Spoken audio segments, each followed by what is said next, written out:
This episode is brought to you by Osprey. Tired of your tattered old climbing pack? It's time you met the Zealot from Osprey. Osprey was born at the foot of the Sierras and came of age in the ranges, deserts, and canyons around Cortez, Colorado. And ever since, they've been elevating adventure through innovative pack design along the way. When it comes to climbing, their Zealot series is purpose-built and athlete-tested with ballistic nylon to defy years of dirt bagging. Their Zealot 40 is a proper crag bag, made with the same attention to detail and carrying comfort that Osprey is known for.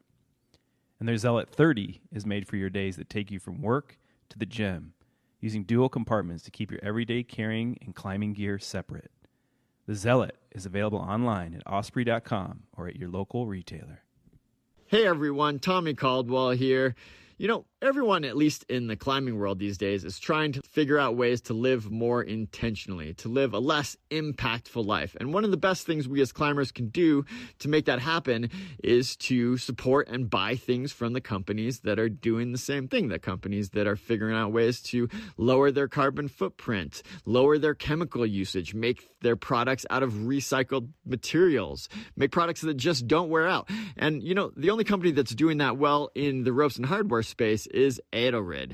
They've been innovating the best products for over 100 years. They invented the sit harness. These days they make unquestionably the most high quality ropes, the lightest weight carabiners, and really they're just awesome all around. So check them out at www.climbgreen.com. Welcome to the Dirtbag State of Mind podcast from the Climbing Zine. I am Luke Mehall, and this is episode 3 of season 5, To Live and Die in Yosemite. We started off this season down in Mexico in El Potrero Chico for a couple interviews we recorded. But for this one, we're going to go down to Yosemite. This podcast originally started off as like a book on tape podcast. Had this idea and implemented it into the first couple seasons of the podcast. My books aren't on audiobook platforms, but I love the idea and I ran it by a few friends, and the first couple seasons are me just reading a book. And so it started off as this storytelling podcast and then evolved into talking to mostly authors of zine pieces. And I think that's a super cool component. And these days I meet a lot of younger climbers that only know of the podcast and don't know of our printed zine. But since we have volume 23 coming out, hitting the mailboxes right now, I thought I'd read you all my story from that issue. I really will just let this speak for itself and say that if you really appreciate the print version of the zine, please, please, please subscribe to it. It's only $30 plus shipping a year for 2 issues, and things are getting really dicey and tough right now with print, but I am committed to keeping it going, and I can't do it without you. So check out our site, climbingzine.com. You can find links to subscribe there, and you can also find the links. This episode of the Dirtbag State of Mind podcast is sponsored by Kilter. Looking for a fun way to train at home or at the gym? Check out the Kilter board. The Kilter board has innovative light-up holds, a progressive app with animated functions, climbs for all abilities, and 2 layouts to choose from with large international online communities for each. There are over 66,000 problems in the original Kilter board layout, and the newer homeboard layout comes with over 6,300 problems. You can set, tick climbs, make shareable playlists, watch send videos for motivation and beta, and even add your own videos to share with other users. The new map feature helps you find and connect to Kilter boards nearest you. Kilter has multiple wall sizes and package options available, so we can help you get a Kilter board in almost any space. Check out Kilter at settercloset.com and look for more information in our show notes. This episode is also sponsored by Scarpa. Scarpa's approach to climbing shoe design mirrors their approach to the pursuit of climbing itself. They strive to evolve and incorporate new ideas and techniques every step of the way. They refine their strengths, train their weaknesses, and build on each success. Scarpa has been bolstering its climbing shoe foundations by continuing to create versatile, high-quality designs that satisfy the needs of climbers across a range of disciplines and skill levels. For more information, visit scarpa.com and look for a link in our show notes. All right, let's get into the episode. Though I've been dangling off the cliffs of Yosemite for 20 plus years now, I couldn't help but feel overwhelmed with intimidation at the base of the roof crack known as separate reality. Taylor and I had just rappelled in, and it was his lead. Taylor is a relatively new climbing partner, and he's about 10 years younger than me. Most of my regular climbing partners go back to as long as I've been climbing, back to where it all began, in Gunnison, Colorado. All of my best friends are also my best climbing partners. Tying in with someone is a great act of faith and trust. I don't think it can be overstated, and some climbers can be too casual about this. Perhaps I've got mental battle scars from all my near misses over the years. But if I tie in with you, I trust you. And if that trust is broken, it's a hard thing to get back. For the last couple of years, Taylor and I have really been clicking. I needed that. I'm in my early 40s, and many of my climbing partners have started families, and thus they have less free time for trips. That's not to say I don't climb with my friends who have kids. Many are still quite motivated. It's just changed up the rotation a bit. This was my first trip back to Yosemite in almost a decade. For the first 10 years of my climbing life, I was obsessed with Yosemite, obsessed with learning how to live and climb on a wall. Those days with my best of friends led to the best experiences, now my treasured memories and stories. Those Yosemite days culminated in an ascent of the Salate Wall on El Cap. Nothing fancy, not even close to free, but we clawed our way up it, and it felt like a once-in-a-lifetime accomplishment. And then I moved to Durango and got obsessed with the creek. I was tired of poop tubes, portaledges, haul bags, and all the other elements that make big wall climbing seem like a construction gig. I wanted a different kind of fight, a different kind of glory, and I found it on those crimson walls of Wingate that seemed to be endless in the land that is now Bears Ears National Monument. It was the Yosemite facelift that brought me back to the valley. 10 years before, when we did the Salate, we just happened to be there when the facelift was going on, and I was very impressed with the effort. Climbers were all over the valley, cleaning up trash and having a great time doing it. By day, we picked up dirty diapers left on the side of the trail, and by night, we partied down. And in the end, thousands of pounds of trash were cleaned up, leaving Yosemite a lot cleaner than it was before. I'm a very sentimental person. As I traveled to Yosemite, I thought of everything that had happened in the last decade since I've been there. I thought of the climbing legends that had died there, especially Dean Potter. I used to see him around all the time there. When I was 22, that was like seeing Michael Jordan next to you on the basketball court. Since I'd been there, El Cap had been free soloed. The Dawn Wall happened. Countless wildfires had scorched California. Personally, I'd been engaged, got a dog, bought a house, called off the engagement, and ended up with partial custody of the dog. A dog named Hope that I completely love and adore. During COVID quarantines, I fell into depression and loneliness. Therapy and nature helped me crawl out of it. So many other things happened too, but my mind just started reminiscing in a way that only nature makes it reminisce. Yosemite, to me, is nothing short of a love affair, and all this sentimentality is connected to this love of land we call Yosemite. As I left Colorado, people said things like, "I hope it's not too smoky out there," or "I just got back from Cali. The air quality was terrible." This is the new normal, the global warming stuff they told us would happen in college in my environmental studies courses in the early 2000s, and now it's our reality. For this trip, though, I got super lucky. An early fall storm rolled in, dropping snow high in the mountains and clearing out the smoke. I spent my first couple days in the east side with Mark Grunden, one of my original homies and climbing partners. Mark and I have always had great climbing chemistry. We have both gone down the path of not only establishing new routes, but replacing bolts on old ones. We sampled perfect granite and also checked out Clark Canyon, a cool volcanic sport climbing area near his home of Mono Lake.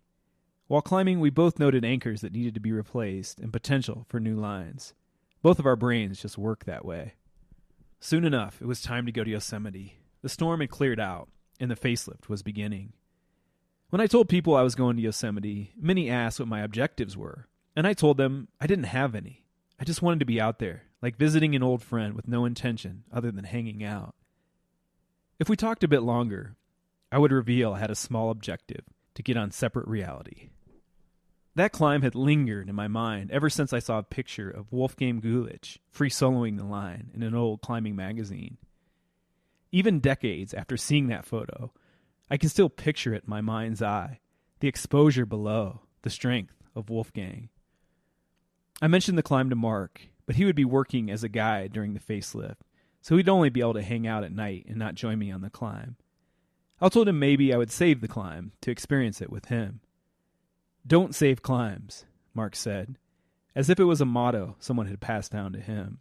I got in my rental truck and drove over Tioga into the valley. At the moment, I was thankful to be alone, thankful for the reflection. I'd never driven into the valley alone, always with a climbing partner or girlfriend. The sight of the ranger station at the top of a pass was a bit of a buzzkill. When I started climbing in Yosemite, rangers were the enemy. The relationship between climbers and rangers wasn't great, one that goes all the way back to the societal revolutions of the 1960s. Rangers had rudely awakened me in the middle of the night, tried to bust me with weed, and generally were gun-toting assholes who were jealous of the freedom and swagger of dirtbag climbers. Or so I thought then. I aired out the car and got ready for the ranger to approach my ride. He was a jolly, bearded guy who greeted me with a big smile as I told him I was there for the facelift. "Do you need a map?" he asked. "Well, it's been a decade since I've been here, but I think I'm good," I told him. "Welcome back, brother," he said with the utmost sincerity. The lady at the entrance station quickly waved me through, and the drive shifted back into sentimentality. Yosemite seems to have a different vibe these days, I thought to myself. Since El Capitan was my goal and singular focus for so long, the sight of it when rolling in always had so much meaning, but I didn't know what meaning to attach to it. Sure, I'd climbed it, but as Warren Harding said after the first descent, it looked to be in much better shape than I was. Rather than obsessing about a climb, I was simply trying to find my campsite. Since I was a volunteer, and I'd later be presenting a poem on Friday night, I was able to camp for free at a volunteer site. I pulled up the site on my GPS, but as it led me there, all I saw were "Do Not Enter" signs. So I did another lap around the weird roads in the valley, and I ended up in the same place. I figured I'd just park the truck and take a little walk to see what I was missing. Yosemite has always been a difficult place to navigate. As soon as I parked the truck, I ran into my friend Nadine, Taylor's wife, and she pointed out where the campsite was. It was, in fact, right through the "Do Not Enter" signs, which were put there to keep the general public out. Oh, Yosemite. When I finally found my site, I put all my food and smelly things into the bear box, cracked a beer, and decided to go for a stroll to reminisce. What I experienced that night I can only describe as a flash flood of feelings. Like I just walked into therapy, and my therapist asked me to describe every emotion I'd ever felt while climbing and hanging out in Yosemite. Each formation had a story to retell me. Like, remember when you almost died here? Or remember that 6-hour belay when you ate a jar of peanut butter with your grime-stained fingers? The beginning of my Yosemite epic poem is rooted in death. Just a couple weeks before I set sail for the valley for the first time, my friend Josh died in a motorcycle accident. He was only 20, and the very last thing he said to me was, "We're survivors. We will survive." The last words he ever wrote to me were "Enjoy the promised land" when I told him I was going to Yosemite. I don't know how a 20-year-old could be so prophetic, but ever since I've moved out west, my life was full of these strange circumstances, making me think perhaps we are surrounded by spirits and ghosts. All I know is I don't know truly enough to know about premonitions or if we have an afterlife, but I do know what has been said to me and what has happened to me. I soaked it all in, and it was all too much. I wish I had a trusty friend at my side, but instead I texted those friends, those climbing partners that I share these memories with. I drank sips of beer for those that had died here, and those who are no longer with us, for those that would have loved to have made it here. Why am I still alive? Didn't I make similar mistakes? Why was I afforded so many journeys here on nearly every major formation? I got hungry and wandered back to camp. After the sun had gone down, I finally made myself a humble meal of pasta. I knew a good night's sleep would settle my mood, and I planned to go for a hike by myself in the morning light to reflect more on a place that held so much of me within it. In recent years, I've realized I have a relatively simple recipe for my mental health. Socialization, sleep, a moderately healthy diet, climbing, yoga, acupuncture, and cardio are essential for me. Even just a good hot shower or accompanying show or movie can be a perfect reset. Before COVID hit, I honestly thought I'd never experience deep depression again. But I did. It wasn't just depression, it was numbness. Throughout the pandemic, all I could really focus on was my business and climbing. Like many dirtbag climbers, I've always lived relatively hand-to-mouth, where I wanted and needed more than just living paycheck to paycheck. I wanted a house, health insurance, and a successful business. And when all that was threatened, I went into survival mode, as if all that mattered was keeping my business alive. The zine and the rest of my business did survive, thankfully. I eventually found a therapist when I realized I needed someone to talk to, as to not burden my friends, but also to seek out professional help. Damn, I wish I'd done that 20 years sooner, because I was still carrying pain and baggage from a time period when I was severely depressed and suicidal. I felt that pain deeply in the first few sessions of therapy. But then I also felt great light and upliftment as I talked about it and confronted it. I wanted to face my demons, and I was, and that felt good. The other thing I needed to face again was the stage. Though I'm a person who needs just the right amount of alone time, I'm also very extroverted. I never truly realized that until everything shut down and we disconnected from one another. And one of my favorite things in the world is being on a stage, telling a story or reciting a poem, creating that connection with the audience. Over years and years, I've developed a familiarity with being on stage. It's very similar to leading in climbing, the sharp end. But losing that a couple years made the stage seem incredibly intimidating again. I guess it was like not leading for years and then trying to get back into it. For the first couple gigs, the fear and anxiety were almost overwhelming, and I had thoughts of giving up the spoken word side of my profession. Most of these gigs at climber events don't pay any money, and it's an incredible amount of work preparing. I have to practice a poem around 50 to 100 times to memorize it. And even though those gigs don't pay, it's my favorite part of the profession. The words born in my poetry are only truly made alive when they are said on stage aloud to an audience. It's a thrill similar to climbing, living in the moment on the sharp end, living the good life, never for money, always for love. Or as Bob Dylan said in the poem Last Thoughts on Woody Guthrie, there's something on your mind that you want to be saying that somebody someplace ought to be hearing, but it's trapped in your tongue and sealed in your head, and it bothers you badly when you're laying in bed. And no matter how you try, you just can't say it, and you're scared to your soul. You just might forget it. That first day of going on a run hike up to the top of Yosemite Falls was glorious. As I woke up that morning and threw down a quick breakfast and tea, I realized I'd never gone on an adventure like this in Yosemite. Every single hike I'd ever done had led to a climb. I was uncertain about my future adventures in Yosemite, really not sure if I'd have any more in store, but that light and energy hit me quickly on the trail. That's the beauty of love affairs with the natural world. They can be resumed even after a decade pause.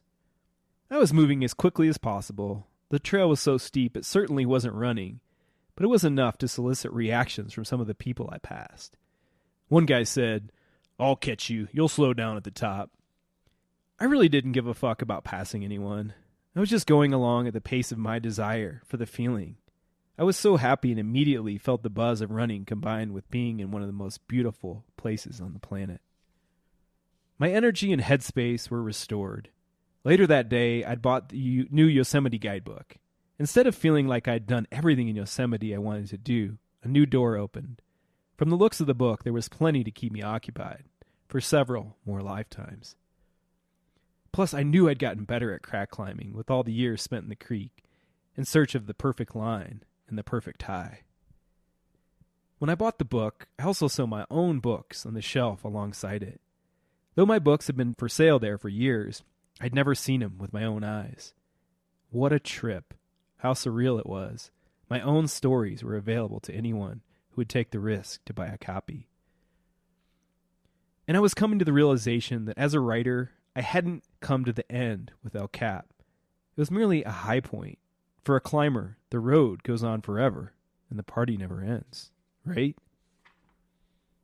The next day, the day I would perform my poem, I finally got out for a climbing session.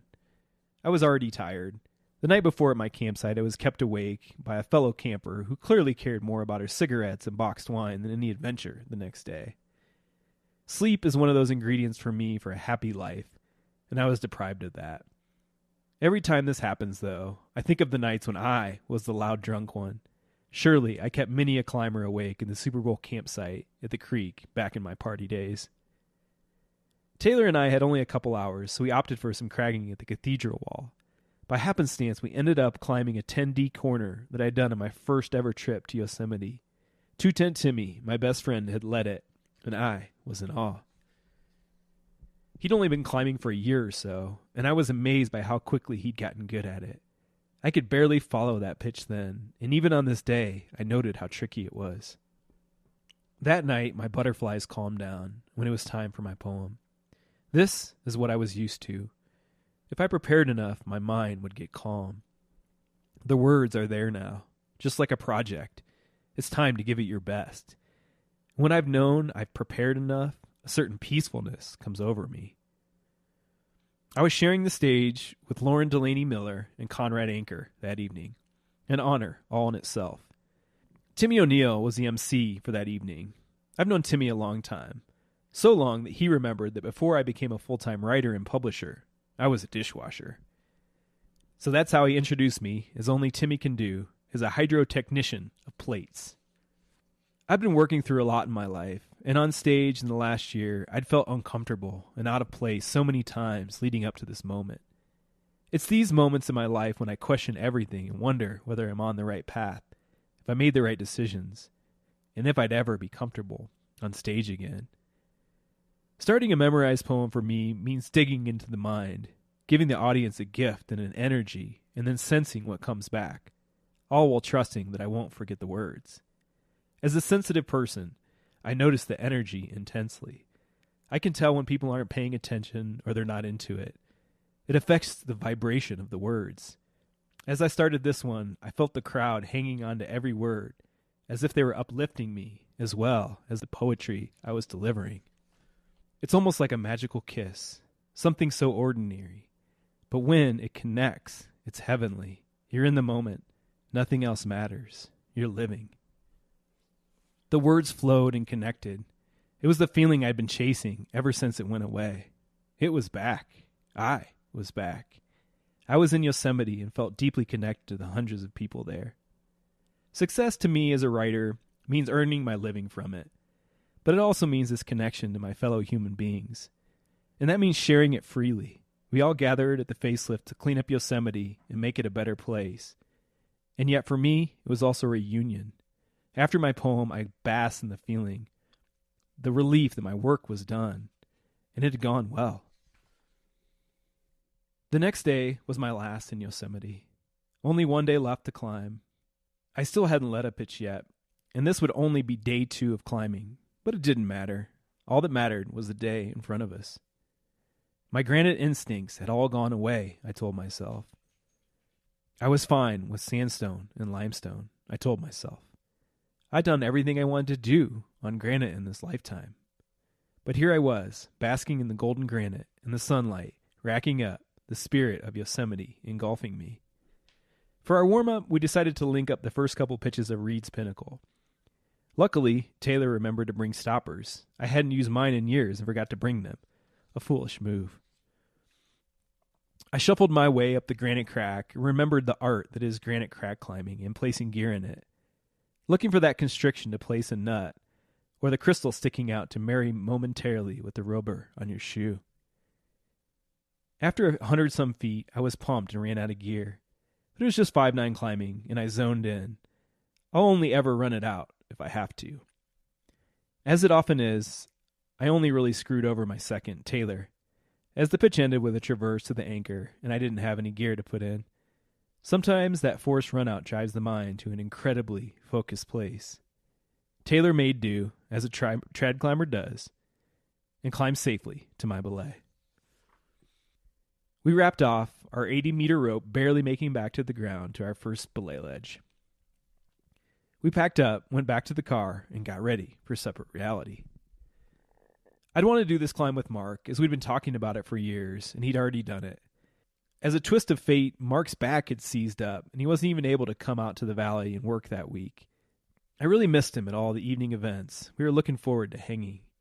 But his line, "Don't save climbs," had even more weight to it. We don't ever know what tomorrow will bring.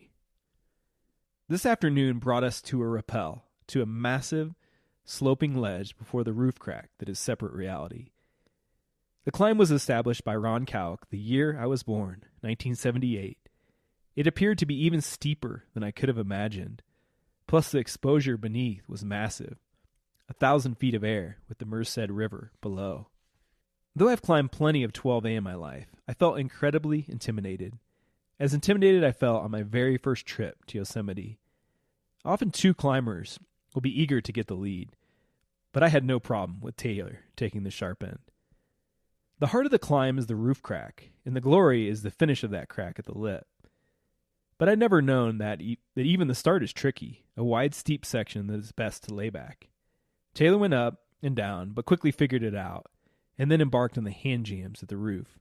He did quite well, moving efficiently while trying to place the right gear, but he eventually took a whipper at the crux. I caught him, and he figured out the finish. On top rope, I still felt out of my element and intimidated. Hand jams are hand jams, I told myself as I dangled there horizontally. I made it to the crux and hung, patient to know that today was a day of reconnaissance and not sending. The final lip was glorious, and not as hard as I expected. The seeds had been planted for a project, to return again to Yosemite someday. That evening, I talked about our glorious failure to any friend who would listen. Failure is so much of a part of our process as climbers, yet I don't know if it gets highlighted enough when we tell our stories. I'm a master of failure. I even like it. I like discussing it, and even though I'm like everyone else, I'm a human with an ego. I've accepted that most climbing days on a project are training under the guise of failure. I only climbed 4 pitches on this trip, surely the lowest I've ever done in Yosemite, even on a rainy trip. Yet this trip held a richness and a reset that I'm still contemplating and savoring. I'm still a workout freak. I always need my exercise and routine with climbing and cardio. But I can sense that I'm moving towards a different place, a place of continued striving, but not just striving for the big climb. I did the big climbs. I know what the mountaintop feels like. Every time I can return to Yosemite, I can visit that feeling, if only briefly. I also know every time I feel the pain of grief, the reality of how close I came to death there, and the constant renewal that nature provides. Climbers in our 40s have all been dealt a hand that had some luck in it.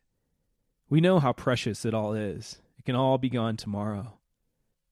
If our bodies are holding up, we can still live out the dreams of our youth. We are the old schoolers who are very much alive and thriving in the new school. I left for Yosemite with no idea of what the place still meant to me, or any of my climbing dreams still existed there. I came home with the answer that so much of who I became as a climber and a human is still rooted in Yosemite. I'll still have projects there for as long as I can climb, and at this moment of repose, made possible through writing, it seems like the road does go on forever, and the climbing never ends.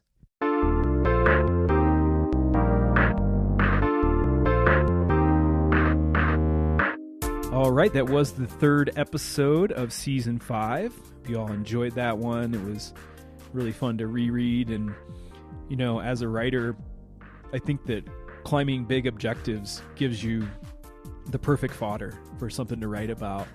But as I've gotten older, I still have the same passion for climbing, but it's not the same passion for risk or even big wall climbs.